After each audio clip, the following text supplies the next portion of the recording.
Good afternoon, Packers fans. Aaron Nagler here with your Packers Daily Chat, coming to you live on the Cheesehead TV social channels. Hope you're all having a great Tuesday.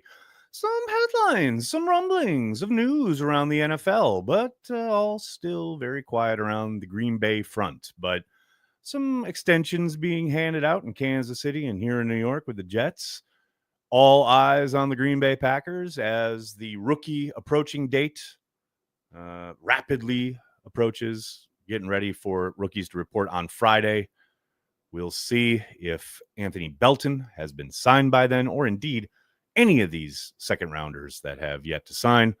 And then after that, of course, next week, we've got veterans reporting on the 22nd, first practice of camp on the 23rd, yours truly in Green Bay on the 26th. It's all happening, people. And speaking of happening, speaking of the Green Bay Packers, make sure you get your copy, like I just did, of the Green Bay Packers 2025 annual yearbook. Outstanding content from Mike Spofford and Wes Hodkiewicz each and every year. This year is no exception. There is a link in the description of this video for you to go and get your copy of the 2025 yearbook.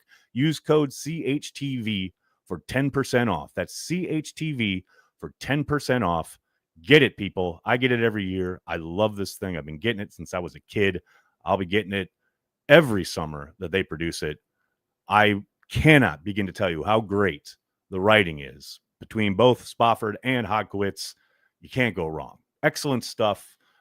Just finished, actually, the first column by Wes regarding ed policy.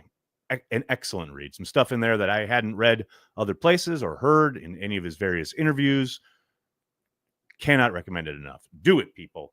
The other thing you got to do is get ready for training camp. And today I wanted to talk a little bit about the running back situation and the depth chart, as it were. Obviously, Josh Jacobs is your superstar. Exploded onto the scene last year in Green Bay. Absolute focal point of the offense. Interestingly enough, man, we've talked a lot about, the shakeup along the offensive line and what may have been some of the reasoning behind that. I mean, you don't have to look much further than a lot of the kind of stats when you look at, especially the advanced metrics, when you look at last year, how much work Josh Jacobs had to do at or behind the line of scrimmage. The man was hit way too much, had to break way too many tackles. In fact, the Packers as an offense were the number one team in yards after contact, both at the running back position and wide receivers, tight ends, etc. But you don't want your running back having to work that hard. Hopefully the additions up front, some of the changes will, lead to a few more, I want to say, easier runways for Jacobs. And you heard him talk a little bit about this offseason, a little bit about looking for more explosive runs. That is something that was noticeably absent last year, kind of the one area where you really didn't see a ton of, 15-plus yard gains. But certainly, I think he's ready for another big workload. And one of the things I'm fascinated to see when it comes to the running back position in general, not just with Josh, but Matt LaFleur's approach, I think they were the second highest team as far as running on first down last year. As Bill Walsh once famously said, first down is the best down to throw the football on. I think Matt needs to maybe ease off a little bit on the usage on first down, but we will see, because they were effective when they ran the ball. It's just they did a lot of it. Obviously, behind Jacobs, you have Marshawn Lloyd, the rookie from last year, who did not play outside of 10 whole snaps. Clearly, we talked a lot about it this summer. That's a lottery ticket. You don't really know what you have there. You certainly understand that he is a different type of back. He's not a bruiser. He's got some real excellent cutback ability, shiftiness in the open field. And Matt LaFleur has talked often this offseason, unprompted a couple times, about utilizing him in the passing game. And I do think that's where he can make his mark and hopefully gets a little bit of rhythm going early in the season with Jordan Love. Then you have some holdovers, obviously, Emmanuel Wilson, who was very consistent last year. You don't have to look much further than the tape in Tennessee to see what he brings to the table in a game where you've lost your starting quarterback. Jacobs obviously does yeoman's work, but Wilson did a ton of work in that game and was consistent all year long. And I do think he's in for a battle this summer with Lloyd to get that kind of number 2 spot. And I don't think anyone should dismiss or forget about Chris Brooks, because certainly when you're talking about a guy who steps in there in pass protection, which is what you ultimately need to be doing if you're going to be in there mostly on third downs, which is what you would suspect his role would be, you got to be lights out. And he was lights out. Now, you could quibble with some of the plays in the passing game last year. I know there was a notable drop in the Vikings game, etc., although it was thrown behind him, things of that nature. But overall, I thought he was an excellent addition off the Miami practice squad last year. Any one of these guys could jump up at any moment in this training camp and really become, the guy who maybe you weren't expecting to light it up, so to speak, and have a really excellent camp and make it really tough for them and have some really tough conversations. Of course, you don't want to forget that they did add 2 undrafted free agents in Amar Johnson and Jalen White. Johnson in particular is pretty damn impressive as far as his college tape goes. Now, you guys know I talk about it all the time. What you do against the future gym teachers of America doesn't really matter a whole hell of a lot when you get to the league. I am excited to see him get the pads on, though, and work in the NFL against some NFL competition and see if his game translates, because it sure seems like it would. But, of course, what's really going to separate these guys is pass protection. There's no doubt, especially the young guys. You got to show you're up for it. You got to show you're good at it. You got to show you're rock solid, not just in the physical aspects of it, but the mental parts of the protection scheme. I can't wait. I'm very excited to get these guys on the grass and see what they got behind Josh Jacobs. I don't think we'll see a ton of Josh Jacobs in training camp as far as number of touches / work with the ones. I think we're going to see a lot of Lloyd and a lot of these other guys to try and sort out what's behind Josh here in 2025. What's going on, everybody? Good to see everybody in the comment section. So good to see you. Hope you're all doing well. Let's give a shout out to our good friends over at Ticket King. Ticket King is based in Wisconsin since 1992. It's located across the street from Lambeau Field on Oneida. They're happy to help you find just the right tickets for Packers games, from larger groups to single tickets, both home and away. They partner with local Green Bay businesses for tailgating and bus transportation to the games, so you don't have to worry about driving or parking. They're even open on game day for last-minute tickets or possible upgrades. And if you're not in Green Bay, no problem. Just use the Ticket King link on the Cheesehead TV homepage, or indeed in the description of this video. Don't use Ticketmaster, StubHub, SeatGeek, none of these national companies. Use a company based in Wisconsin since the early 90s. Ticket King for all your Packers ticket needs. Do it, folks. Good to see everybody chiming in the comments already. We got a couple super chats. Oh, Adam. Are we there yet? Adam, no. We are not there yet. And if I have to turn this car around, I jest. We're close, man. We're very, very close. Joe, how are you, man? Thanks for the super chat. Does Trey Smith contract affect Elton Jenkins? It might affect Elton Jenkins' jealousy, but as far as like the negotiation, I would suspect not. Now, look, there's no doubt that the numbers and the hierarchy as far as guards being paid across the league will be referenced by Elton's representatives, but I don't think that will mean a whole hell of a lot to the Packers as far as he's got 2 years left on his deal. I think they're going to try to adjust that contract somehow, but it's certainly not going to approach anything what we saw from Trey Smith's deal with Kansas City. That doesn't mean that he won't get a raise. I'm not saying that's impossible, but that's rarefied air that, this is what happens when you sign a deal and then the market moves past you. And I don't think it's really the numbers that's the problem. It's the fact that there's no guaranteed money on these last 2 years of this deal for Elton, and he's switching positions where his earning potential will take a hit.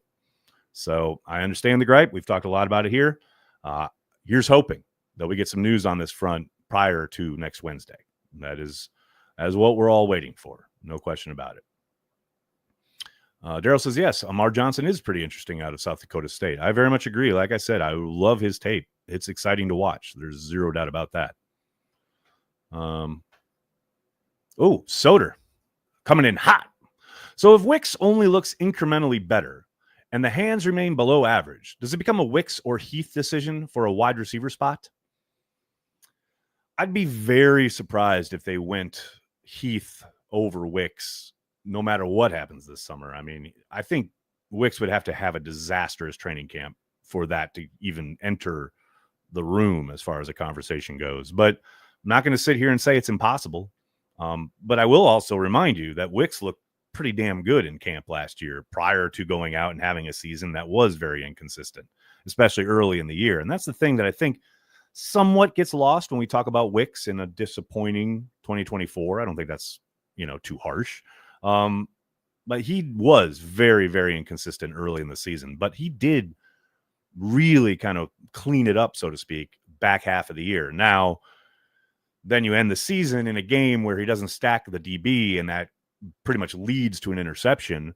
That's another instance that's not drop related. It's just, being on your P's and Q's and being detail oriented each and every snap. And I think that's what they're going to be looking for more than anything else. A guy who comes in and is absolutely on the details. I got to imagine Wicks understands the assignment, right? There's all the talent in the world there. He has got to be more, detail focused, no doubt about it. And yeah, he's got to catch the ball. But like I said, towards the back half of last year, he did a much better job in that regard. So here's hoping it's, the arrow's pointed in the right direction. But, when it comes to Heath, and I talked about this with Mark on our conversation yesterday about guys on the bubble, right? What Heath does have going for him is his physicality and his kind of plus as a blocker in the run game. And Wicks is actually a pretty damn good blocker himself. So, the one area where Heath is really kind of, I would say, the best part of his game probably is his physicality, not just blocking, but the physical nature of his game.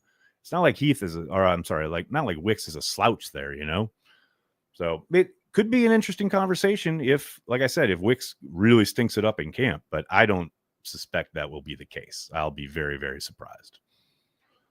Just a free thinker. How you doing, man? Thanks for the super chat. Hola, Nags. Love the show. How much of Wisconsin have you been? Also, all those second-round picks holding out could really muck things up. Well, point of order, sir. They are not holding out. You have to have a contract to be a holdout, and none of them have signed contracts, which is the whole problem. Sorry, just needed a nerd out there for a second. Hope you enjoyed that. How much of Wisconsin have I been? I mean, I assume you mean been to. Most of it? Man, I spent my youth going all over the northern parts. I had friends and family that had cottages and places up north, both in Door County and way up like Mequon and all that stuff. Had friends that back when the Cheese League was going and there were lots of different NFL training camps throughout the state, I would go visit people like in River Falls and western part of the state. So I've been to a lot of it. I certainly haven't been to all of it. There's no doubt about that. And I will say, it's funny you asked that because who is like the most amazing when it comes to knowing Wisconsin, having been to most of Wisconsin, is my father. Like that cat, you could be anywhere in the state. I mean, anywhere.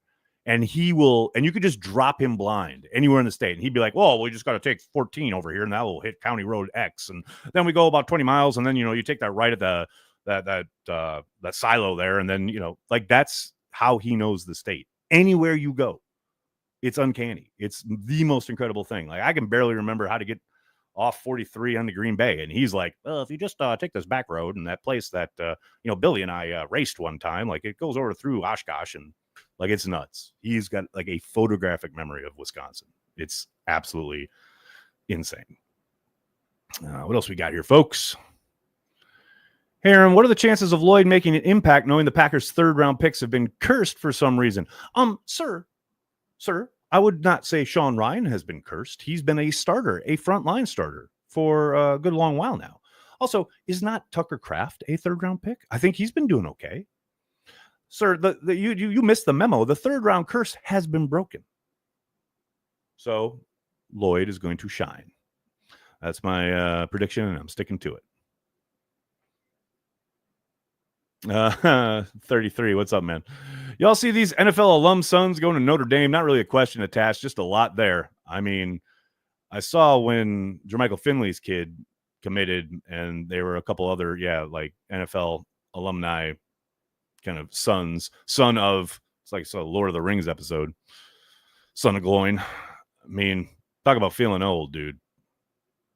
I mean, it was bad enough when Marvin Harrison Jr. came into the league, Now we got Jermichael Finley Jr.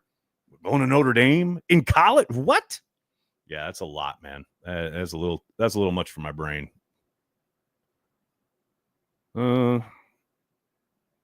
Isaiah, this is great.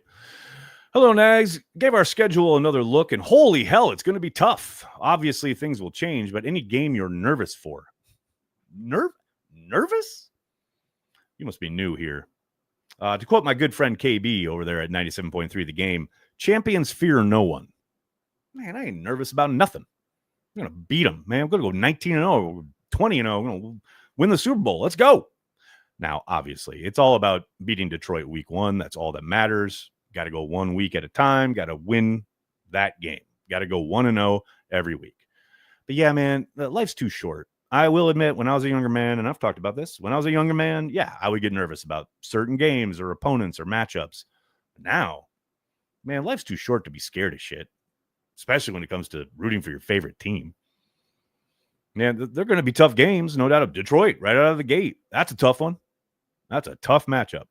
Philadelphia is going to be a tough matchup. You know, they're going to be tough games on the schedule, no doubt about it. But, man, Packers should win. Packers should win every time they step on the field. They're a really good team. I know that's, homerish of me, I guess, but they're a really good team, and I expect them to win every game they play. Are they going to win every single one? No, probably not. But, man, there ain't a game on there that I'm, quote, scared of. Come on. Absolutely not. That's what we got here. Free Thinker, what's up, man? Groovy, shout out my friends in Grant County. Grant County, what's up, Grant County? Come on, deep cuts. Love it. Joe, thanks for the super chat, man. Would a few less carries make Josh Jacobs even more explosive, or is he the kind of back who gets better with more carries as the game goes on? I think it's very much the latter. You'd have to ask Josh and Matt, etc. And I'm sure there's a analytical component there, and they've probably crunched the numbers. But, man, to my eyes, I think he's one of those that gets stronger the more carries he gets. And what's funny, I do remember saying this during the season last year, A.J. Dillon's got to be sitting there going, oh, sure, now we're feeding a back and running power? Because I contend to this day, I know A.J. did not going to break out the way we all hoped he would, but if he had ever been given the kind of work that Jacobs was given last year, I contend he would have been a lot better than he was in Green Bay. I think he is certainly a back that gets better the more carries he gets, the more work he gets, especially in that scheme. But yeah, Josh, certainly, possibly keep him fresh, quote unquote. There's a case to be made there. But, man, I'm with you. I think he looks better and stronger as the game goes on. The more work he gets, the more carries he gets, the more physical he's allowed to be as the game goes on. Guys in the second half start making business decisions. He is running through attempted tackles. He is running over safeties and DBs. I don't know, man. I think it's a fine line. It's a balance. No question about it. You don't want to overwork him, but sure doesn't seem like he, has a desire for fewer carries anytime soon. Oh, that's a crystal ball question. Crystal ball question. Nags, what's your prediction for starting O-line by position week 1? I think it's going to be Rasheed Walker, Aaron Banks, Elton Jenkins, Jordan Morgan, and Zach Tom from left to right. That's my prediction sitting here before the pads have gone on, before training camp has started. But that is sitting here right now. That's my prediction. Carrie, I was just talking about this with a buddy today. Nags, Watson has a video out showing him running routes that look like he's way ahead in recovery. Is it really possible for him to be ready to go, let's say, October? Would the Pack let that happen? Just asking. I mean, I never want to get too excited about off-season workout videos, regardless if they're healthy or not. Certainly, he looks way better than I think a lot of people expected him to. And Matt did say, point blank, yes, they consider him to be a little bit ahead of schedule, right? All of that said, and you kind of allude to it there, would the Pack let that happen? I mean, we all know how conservative they are, right? And the fact that he got hurt coming back in a game where he kind of sounds like he talked his way back out onto the field only to get hurt, I think they're going to be extra cautious. Now, that said, it wouldn't shock me. It would have shocked me before we kind of saw how this offseason has progressed, and he has certainly looked at a schedule. But now it wouldn't shock me if, say, they put him on the PUP to start training camp, And then he stays there because once you practice, you can't go back on the PUP. But he's on the PUP, working out all of camp, and then he starts the season on the PUP, misses those first 4 weeks, and then they activate him. And then he's got a 21-day window, and they activate him at the end of that window. So about 7 or 8 weeks into the season. And even then, I would be surprised if he's hits the ground running, is playing a lot. But certainly that is a bit earlier than I think we were expecting when the injury happened. And I know his dad had tweeted out that the expectation was maybe week 12, 13, etc. He would be a little bit ahead of that, which, hey, man, anytime they can get him out on the field, that's a very good development. No doubt about it. E4 K-Town, what's up, man? Just want a locker room of happy campers. I wouldn't worry too much about that. And I know you're probably referencing some of the contract stuff, man. In the building and inside that room, there's very little kind of consternation when it comes to other guys' money, right? And I know on occasion guys in the league have talked about contracts of other players, teams, whatever. But, by and large, guys don't worry about other guys' money, and they're going to be in camp and in that locker room focused on trying to be the best they can be and go win a championship, But you never know. Maybe there's some discontent, some disquiet, as it were. We'll see. But I suspect that won't be an issue. That would be my guess. Just free thinker. Oh, no. How will the Badgers do this year? Oh, you must be new here. Man, I don't care. I mean, I will say this. I will be tuning in because I know they got a new offensive coordinator. So that means they should be stopping those 4th down and 1 calls out of the shotgun, those halfback dives out of the gun on 4th and short. Man, what happened, man? Wisconsin. It used to mean something to be a Badger. It used to mean something to play Badger football in Madison, Wisconsin. And then it's 4th and 1, and we're handing it to the back out of the gun? We have forgotten the face of our fathers. That's all I know about that. All right, buddy, I got to get going. I cannot thank you enough for hanging out, talking Packers each and every day, Monday through Friday, right here on the Cheesehead TV social channels. Please do me a monster favor. Hit like on the video, subscribe to the channel, and then tell your friends and tell your family. Cheesehead TV, we are devoted to Green Bay Packers fans worldwide. Thanks a lot, everybody. Have a great night. Go Pack Go.